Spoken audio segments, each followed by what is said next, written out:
नमस्कार।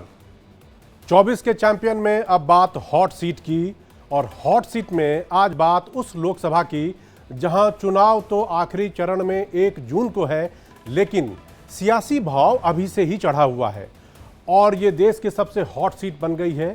5 रियासतों से घिरी ये सीट देश की दूसरी सबसे बड़ी सीट है और यहाँ पर राज परिवार का दबदबा लगातार रहा है। ये कांग्रेस का गढ़ भी है, लेकिन इस बार यहाँ पर पार्टी चौतरफा घिर गई है। छोटी काशी के नाम से मशहूर हिमाचल प्रदेश की ये सीट है मंडी। मंडी से बीजेपी ने इस बार बॉलीवुड एक्ट्रेस कंगना रनौत को उतारकर बड़ा दांव खेला है। कंगना चर्चित बॉलीवुड एक्ट्रेस हैं और राष्ट्रवादी सोच रखती है। कांग्रेस ने अभी अपने पत्ते नहीं खोले हैं, लेकिन उम्मीद है कि पार्टी एक बार फिर मौजूदा सांसद और महारानी प्रतिभा सिंह को ही टिकट दे देगी। हालांकि उन्होंने आज चुनाव लड़ने से साफ साफ इनकार कर दिया है। कंगना पर सुप्रिया श्रीनेत के आपत्तिजनक पोस्ट और अपने नेताओं की गुटबाजी से कांग्रेस पूरी तरह से बैकफुट पर है। बीजेपी ने कंगना के अपमान को चुनावी मुद्दा बना लिया है, जिससे हिमाचल में उसके पक्ष में सहानुभूति की लहर है। क्या है मंडी का चुनावी माहौल? राजनीति के महारानी वर्सेस बॉलीवुड की क्वीन में कौन है आगे और कौन चुनाव जीत सकता है? हमारी इस स्पेशल रिपोर्ट में आपको थोड़ा बहुत अंदाजा लगेगा।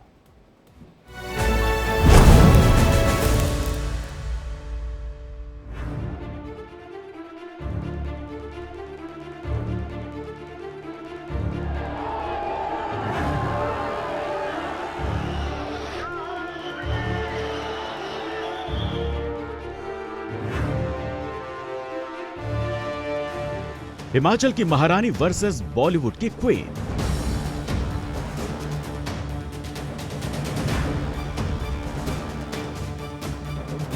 मेरा सौभाग्य है। देखिए, ये मेरी जन्मभूमि है और मेरी जन्मभूमि ने मुझे वापस बुलाया है। मेरे अपनों ने, मेरे लोगों ने मुझे वापस बुलाया है। मंडी के भाव का क्या होगा प्रभाव?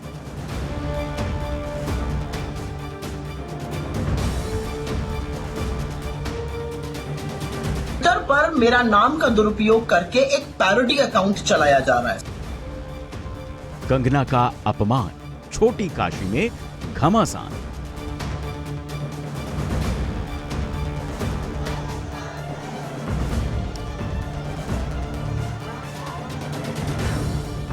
कंगना रनौत पर अभद्र टिप्पणी करके मंडी सीट पर कांग्रेस बुरी तरह फंस चुकी है। कांग्रेस प्रवक्ता सुप्रिया श्रीनेत ने भले ही ट्वीट पर सफाई दी है, लेकिन विवाद खत्म होता नहीं दिख रहा। चुनावी सरगर्मी के बीच कांग्रेस नेता बैकफुट पर हैं और बीजेपी हमलावर है। कांग्रेस का असली चेहरा कैसे महिला का अपमान करना, नारी शक्ति का अपमान करना। पहले राहुल गांधी जी ने कहा हम शक्ति के खिलाफ लड़ेंगे। हिमाचल इसका करारा जवाब देगा, मंडी इसका करारा जवाब देगी, लेकिन साथ ही साथ कांग्रेस का असली चेहरा नजर आता है। बीजेपी ने मंडी से कंगना को टिकट देकर इसे सबसे हॉट सीट बना दिया। इसे राजा रजवाड़ों की सीट कहा जाता है। यहां आखिरी चरण में 1 जून को चुनाव है, लेकिन कंगना की वजह से यहां अभी से सियासी पारा चढ़ गया है।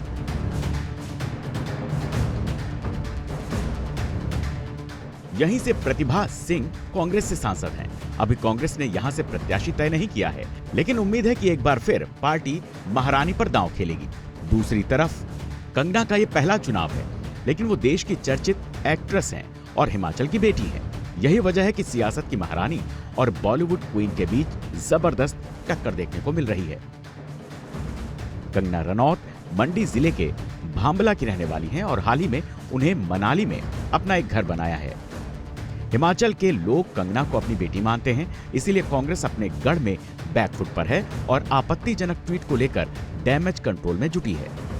अगर मुझे चुनेंगे, मैं उनकी सेवा में तत्पर रहूंगी, इसमें कोई दो राय नहीं है। मैं एकदम भाव विभोर हूं। आप समझ सकते हैं कि मेरे लिए और मेरे परिवार के लिए कितना भावनात्मक ये दिन है। बिल्कुल नहीं। मैंने हाईकमांड को अपनी बात बोल दी है। हाईकमांड क्या फैसला करती है वो उस पर अब निर्भर करता है। ठीक है ना, वो तो बीजेपी के कैंडिडेट है, बीजेपी ने उनको फील्ड में उतारा है। ठीक है, जो भी होगा सामना करेंगे, इलेक्शन लड़ेंगे और लड़वाएंगे और कांग्रेस को जितवाएंगे। मंडी लोकसभा सीट एरिया के हिसाब से देश की दूसरी सबसे बड़ी सीट है। राज्य का करीब आधा हिस्सा इसी क्षेत्र से आता है। मंडी सीट कांग्रेस का गढ़ रही है। यहाँ का चुनावी इतिहास भी बेहद दिलचस्प है। मंडी सीट में राजाओं के जमाने की 5 प्रमुख रियासतें आती हैं। इसमें मंडी, सुकेत, कुल्लू, लाहौल स्पीति और रामपुर बुशहर रियासत शामिल है। प्रतिभा सिंह रामपुर बुशहर रियासत की रानी हैं। यहाँ अब तक 19 बार चुनाव हुए हैं। इनमें 3 उपचुनाव शामिल हैं। कांग्रेस ने अब तक 13 बार जीत हासिल की है। 6 बार वीरभद्र फैमिली का ही कब्जा रहा है। 3 बार खुद वीरभद्र सिंह सांसद बने, जबकि 3 बार उनकी पत्नी प्रतिभा सिंह जीती हैं। बीजेपी को अभी तक सिर्फ 5 बार जीत हासिल हुई है। मोदी लहर के बीच बीजेपी 2014-2019 में मंडी सीट पर भगवा लहराने में कामयाब हुई थी, लेकिन सांसद राम स्वरूप शर्मा के निधन के बाद 2021 में हुए उपचुनाव में राज परिवार ने एक बार फिर मंडी पर कब्जा जमा लिया। इस सीट पर राजपूत और ब्राह्मण नेताओं का दबदबा रहा है। यही वजह है कि बीजेपी ने कंगना पर दांव खेला है।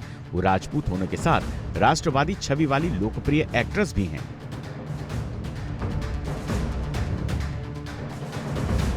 क्योंकि बहुत ही दुर्भाग्यपूर्ण टिप्पणी जो सुप्रिया, जो कांग्रेस की नेत्री है, उन्होंने की है कंगना के ऊपर, और कंगना के ऊपर ही नहीं वो सीमित रहे। उनने मंडी के संदर्भ में भी अपनी बात इस प्रकार से कही है जो बिल्कुल गलत बात कही है।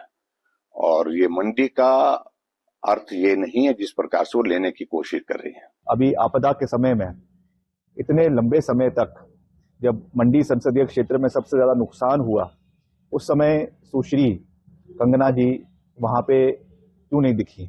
वो क्यों वहां पे लोगों के बीच में उनके दुख दर्द बांटने के लिए नहीं दिखी? क्यों उस समय उनकी ओर से कोई समर्थन या कोई बयान हिमाचल प्रदेश के लोगों के लिए नहीं आया? कांग्रेस सवाल पूछ रही है कि जब हिमाचल में आपदा आई तब कंगना कहां थी? वो मंडी के लोगों का दुख दर्द बांटने क्यों नहीं आई? लेकिन बीजेपी के दांव से कांग्रेस बुरी तरह फंस गई है। एक तरफ हिमाचल कांग्रेस में अंदरूनी कलह चरम पर है। 6 बागी विधायक बीजेपी ज्वाइन कर चुके हैं। दूसरी तरफ कंगना पर सुप्रिया श्रीनेत के अभद्र ट्वीट ने मामला और बिगाड़ दिया है।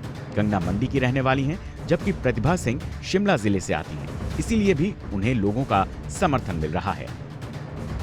जैसे चुना जाता है, ये सांसद की बात है, विधायक भी मैं विधायक भी कहूंगा या दूसरा कहूंगा, एक बड़े आराम से कह देते हैं लोगों को बेवकूफ बनाने के लिए कि हम तो विपक्ष में हैं। लेकिन साहब, जो जिस क्षेत्र से चुना जाता है वो उस क्षेत्र का स्वयं अपने आप में पीएम होता है। मंडी की जो मौजूदा सांसद है श्रीमती प्रतिभा सिंह, एक तो उनको अभी तो अरसा थोड़ा ही हुआ, बाई इलेक्शन में जीती है, उससे पहले भी रहा। उस टाइम तो चलो काम किए। उनके पति जो है वो चीफ मिनिस्टर थे, वो जितना हो सकता था उतना तो उन्होंने किया। आपदा के वक्त मोदी सरकार हिमाचल के साथ बराबर खड़ी नजर आई। देवभूमि के पुनर्विकास के लिए दिल खोलकर फंड जारी किए, लेकिन प्रतिभा सिंह पर आरोप है कि वो ठीक से काम नहीं कर पाई। यही वजह है कि माहौल कंगना के पक्ष में दिख रहा है। लेकिन लोगों के मन में ये सवाल है कि क्या जीतने के बाद कंगना लोगों के बीच मौजूद रहेंगी या फिर मुंबई में व्यस्त रहेंगी। Bureau report, India daily live. Himachal Pradesh पिछले कुछ दिनों से सुर्खियों में लगातार रहा है। पहले तो पिछले साल वहां पर जब विधानसभा चुनाव हुए तो बीजेपी की सरकार की जगह कांग्रेस की सरकार बनी और ऐसा लगा कि बदलाव और परिवर्तन वहां पर साफ साफ हो रहा है। लेकिन कुछ ही दिनों बाद, अब से पहले देखा होगा कि कांग्रेस खेमे के अंदर बगावत सी हो गई और सरकार गिरते गिरते किसी तरह सुक्खू साहब की सरकार वहां पर बच गई। अब वो बागी फिर से बीजेपी की तरफ जा चुके हैं और इस सीट पर अभी तो हम कंगना रनौत और प्रतिभा सिंह की चर्चा कर रहे थे कि वो दोनों प्रोबेबल कैंडिडेट हैं। बीजेपी की तरफ से तो खैर साफ हो चुका है। थोड़े दिनों पहले तक इस बात को लेकर कयास लगाए जा रहे थे कि शायद जयराम ठाकुर इस मंडी सीट से चुनाव लड़ें, लेकिन अब तो साफ है कि कंगना रनौत वहां से चुनाव लड़ रही हैं और कंगना पर जिस तरह से बयानबाजी हो गई उससे ये सीट और हॉट हो गई है और जिसका जिक्र और जिसकी चर्चा हम अभी कर रहे थे। लेकिन इस सीट के बारे में, इसके इतिहास के बारे में जानेंगे, उससे पहले देखते हैं कि यहाँ का सियासी समीकरण आखिर क्या कहता है कि यहाँ पर किस किस तरह के नेता पहले रहे हैं। ये मंडी सीट का पूरा चुनावी समीकरण जो आपके सामने 6 जिलों और 17 विधानसभा क्षेत्र में फैला हुआ इलाका है। 6 के 6 डिस्ट्रिक्ट ये एक पर्टिकुलर लोकसभा क्षेत्र में आता है। जम्मू कश्मीर, उत्तराखंड और लद्दाख बॉर्डर से जुड़ा हुआ है, यानी कि उसके आसपास के लोगों और राजनीति का भी यहाँ पर असर रहेगा। कांग्रेस का गढ़ रहा, 13 बार कांग्रेस यहाँ से चुनाव जीती, 13 बार। अब की बारी कंगना रनौत टक्कर देने के लिए वहां पर है। राजघराने का यहां दबदबा रहा है, राजपूत और ब्राह्मण बाहुल्य वाली ये सीट है। अब अभी ये सुर्खियों में क्यों है, तो कंगना रनौत पर विवादित पोस्ट जो कि सुप्रिया श्रीनेत ने थोड़े दिनों पहले किया था, उनके बारे में जो एक ही लाइन लिखा, लेकिन वो लाइन बहुत ही आपत्तिजनक थी। उसके बाद उस पर लगातार राजनीति हो रही, तो उस राजनीति के बाद ये सीट सुर्खियों में है और शायद बीजेपी को थोड़ा एडवांटेज होते दिख रहा है। बीजेपी और कंगना के पक्ष में चुनावी माहौल जिसका मैं अभी जिक्र कर रहा था वो अभी बनता हुआ दिख रहा है, क्योंकि कांग्रेस अपने बयान को लेकर लगातार बैकफुट पर है और कांग्रेस का कोई भी नेता सुप्रिया श्रीनेत के उस बयान को डिफेंड नहीं कर सकता, वो भी किसी भी हालत में। आगे बढ़ते हैं तो गुटबाजी और नेताओं की बगावत से कांग्रेस कमजोर है। ये बात यहाँ पर इसलिए आ रही है कि अब से थोड़े दिनों पहले आपने देखा कि हिमाचल में जो विधायक थे उन्होंने किस तरह अपने मुख्यमंत्री के खिलाफ बगावत कर दी थी, किस तरह से विक्रमादित्य सिंह वहां पर आकर बयानबाजी कर रहे थे अपने मुख्यमंत्री के खिलाफ। खैर, किसी तरह पार्टी आलाकमान ने उस जो पूरा का पूरा एपिसोड था उसको कंट्रोल किया और सरकार बच गई। लेकिन सरकार जरूर बच गई, गुटबाजी नहीं गई है और पार्टी वहां पर इस वजह से अब क्या है कि आज की ये ताज़ा खबर है कि प्रतिभा सिंह ने कहा है कि मैं चुनाव लड़ना नहीं चाहती हूँ, इनकार कर रही है, लेकिन साथ में वो ये भी कह रही हैं कि ये उनका विचार है, पार्टी आलाकमान का जो फैसला होगा वो मानेंगी। यानी कि अभी भी फाइनल फैसला दिल्ली दरबार में ही होना है, उसके लिए अभी थोड़ा वक्त है। जब तक कांग्रेस कैंडिडेट की तरफ से वहाँ पर नॉमिनेशन कर नहीं दिया जाता, ये कहना मुनासिब नहीं होगा कि प्रतिभा सिंह वहाँ से कांग्रेस की उम्मीदवार नहीं है। अगली बात करते हैं तो बीजेपी के पास 12 और कांग्रेस के पास 4 विधायक हैं। ये इस पर एक मंडी लोकसभा सीट के अंदर की जो विधानसभा है उसकी बात हो रही है। 17 विधानसभा जो अभी मैंने अब से थोड़ी देर पहले आपको बताया कि 6 जिले और 17 विधानसभा सीट उसी का है। लाहौल स्पीति के कांग्रेस एमएलए अयोग्य घोषित किए जा चुके हैं और मंडी जिले की सभी की 9 की 9 सीटों पर बीजेपी का कब्जा है। ये अपने आप में बहुत ही दिलचस्प है कि सभी 9 की 9 सीटों पर बीजेपी है और उसी मंडी से कंगना रनौत जो कि वहाँ की लोकल भी कही जाती है, तो वो वहाँ से चुनाव लड़ रही हैं। अब देखिए, कुल्लू की 4 सीट जो है उसमें से 2 पे बीजेपी और 2 कांग्रेस के पास है, यानी 2 बीजेपी 2 कांग्रेस, 50-50 का मामला कुल्लू की बात में हो रही है। अब इसके आगे अगर हम जातियों की बात करें तो जैसा कि कहा था कि राजपूत और ब्राह्मण बहुल इलाका है, तो उसमें राजपूत 33.6% हैं और दलित 29.85 से 30 कह सकते हैं और ब्राह्मण 21.4% वहाँ पर ब्राह्मण वोटर हैं जो जो भी उम्मीदवार वहाँ से खड़े होंगे उनकी तकदीर का फैसला करेंगे। अगर 2021 में जो उपचुनाव हुए थे वहाँ पर उसकी मैं बात करूँ तो ये आप देख सकते हैं कि प्रतिभा सिंह जो कि कांग्रेस की उम्मीदवार थी उनको 3,65,000 वोट मिले थे, उनकी जीत हासिल हुई थी। लेकिन वोटों का अंतर आप देखिए, ब्रिगेडियर खुशहाल ठाकुर जो बीजेपी से लड़े थे उनको 3,56,000 वोट मिले, यानी कि सिर्फ 8,000 वोटों के अंतर से उनकी हार हुई थी। लोकसभा चुनाव में 8,000 का मार्जिन कोई बहुत बड़ा मार्जिन नहीं होता है। इससे पहले अगर 2019 लोकसभा चुनाव की बात करें तो आपके सामने तस्वीर, राम स्वरूप शर्मा बीजेपी के उम्मीदवार वो जीते थे, 6,47,000 वोट उन्हें मिले थे, 179 भी आगे में, 189 आगे में है। और उनके अगेंस्ट आश्रय शर्मा कांग्रेस के थे जिनको कि 2,41,730 वोट मिले। मार्जिन यहाँ पर बहुत बड़ा है, लेकिन जब कांग्रेस की जीत उपचुनाव में हुई तो आपने देखा कि ये मार्जिन सिर्फ घटकर बमुश्किल 8,000 के करीब रह गया था। अब उससे 5 साल पीछे चले जाते हैं, ये 2014 का लोकसभा चुनाव है जब मोदी पहली बार प्रधानमंत्री बने थे। तो यहाँ पर देखिए, रामस्वरूप शर्मा उस टाइम पर जीते थे और तब वोट उनको मिले थे 3,62,000 के आसपास। और फिर उनके अपोजिशन में प्रतिभा सिंह थी कांग्रेस की, 39,000 वोटों से वो हारी थी। यानी कि जब कभी भी प्रतिभा सिंह वहाँ से चुनाव लड़ी हैं तो मुकाबला कांटे का रहा है, अगर बीजेपी का दमदार उम्मीदवार हो तो भी। तो ये समीकरण की बात हो रही थी कि यहाँ पर मंडी सीट पे किसका सियासी समीकरण किस तरह से और क्या कह रहा है। अब बात हम करेंगे, ये हमने सियासी समीकरण वहाँ का आपको समझा दिया, अब बात करेंगे कि मंडी सीट का इतिहास क्या है, इससे पहले वहाँ पर किस तरह के नेता लड़े और जनता ने किसको सिर आंखों पर बिठाया। तो मंडी शहर हिमाचल का धार्मिक और सांस्कृतिक केंद्र है। कहते हैं कि महान संत मांडव ने व्यास नदी के किनारे पत्थर पर बैठकर तप किया था, उन्हीं के नाम पर इस शहर का नाम मांडव पड़ा, लेकिन बाद में ये मंडी हो गया। मंडी सीट का इतिहास रहा है कि यहाँ का सांसद कभी विपक्ष में नहीं बैठा, लेकिन 2021 के उपचुनाव में ये रवायत टूट गई। बीजेपी सांसद रामस्वरूप के निधन के बाद हुए उपचुनाव में प्रतिभा सिंह जीतकर संसद पहुंच गई, लेकिन उन्हें विपक्ष में बैठना पड़ा। दिलचस्प ये भी है कि हिमाचल में पहली बार बीजेपी ने किसी महिला प्रत्याशी को मैदान में उतारा है। देखिए 2 रियासतों में बटे मंडी जिले के सियासी इतिहास की ये दिलचस्प कहानी।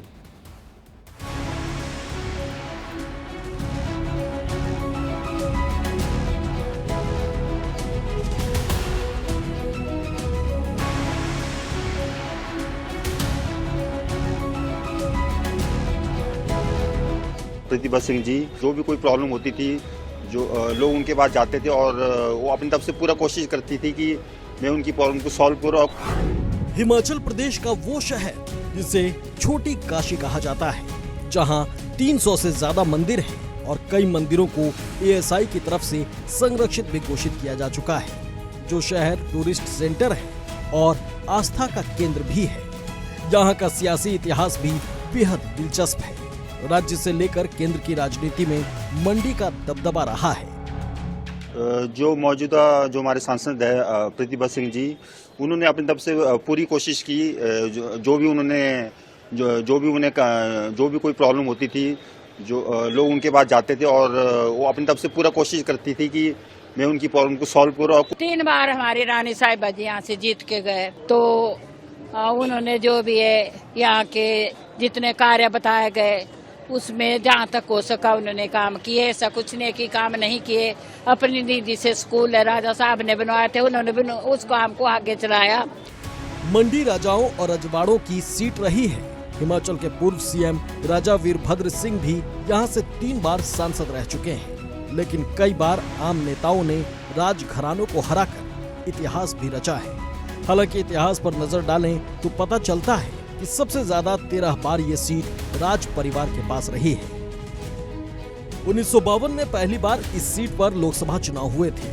तब इस सीट से 2 सांसद चुने गए थे। एक थी रानी अमृत कौर, जो पटियाला राजघराने की राजकुमारी थी। दूसरे थे गोपी राम, जो दलित समुदाय के प्रतिनिधि थे। उस वक्त दलितों की आबादी के लिहाज से 2 सांसद चुने जाने की व्यवस्था थी। कांग्रेस से चुनाव जीती रानी अमृत कौर देश की पहली स्वास्थ्य मंत्री भी बनी। 1957 में कांग्रेस ने यहां से मंडी रियासत के राजा जोगेंद्र सेन को टिकट दिया और वो संसद पहुंचे।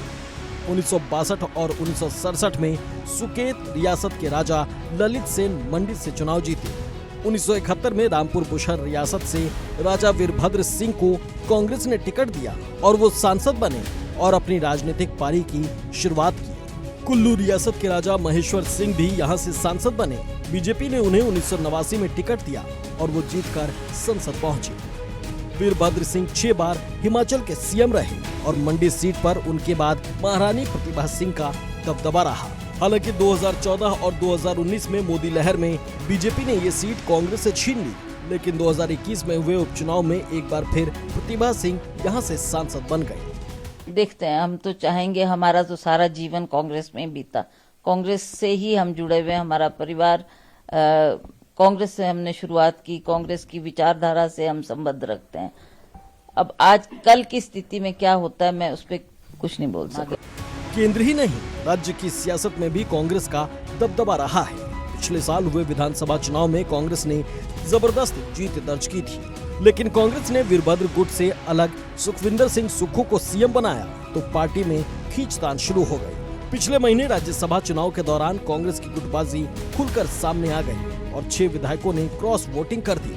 कांग्रेस ने बागी विधायकों को बाहर का रास्ता जरूर दिखा दिया, लेकिन टकराव अभी थमा नहीं। एक तरफ पार्टी नेताओं में खींचतान है, दूसरी तरफ कंगना पर विवादित पोस्ट। कांग्रेस चौतरफा मुश्किल में है, जबकि कंगना फ्रंट फुट पर है। यही कहूंगा, स्वाभाविक रूप से जब मंडी की बेटी जिसने फिल्म जगत में बहुत अच्छा काम किया है, बहुत अच्छा नाम कमाया है, उसके बाद फिर इस प्रकार की टिप्पणी करने से सभी लोगों में गुस्सा है, नाराजगी है और वो गुस्से को जाहिर करने के लिए लोगों ने अपनी अपनी भावनाओं को व्यक्त किया है। कंगना रनौत भले ही राजनीति में नई है, लेकिन अपने बेबाक अंदाज, राष्ट्रवादी सोच और सनातन धर्म पर अपने पोस्ट से हमेशा सुर्खियों में रहती है। 22 जनवरी रामलला की प्राण प्रतिष्ठा के दिन कंगना ने अयोध्या में जय श्री राम के खूब नारे लगाए थे।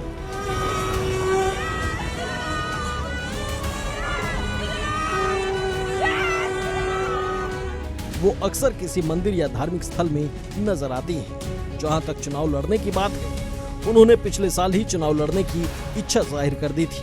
महाराष्ट्र में शिवसेना सरकार के खिलाफ मोर्चा खोलकर भी कंगना ने पूरे देश में सुर्खियां बटोरी थी।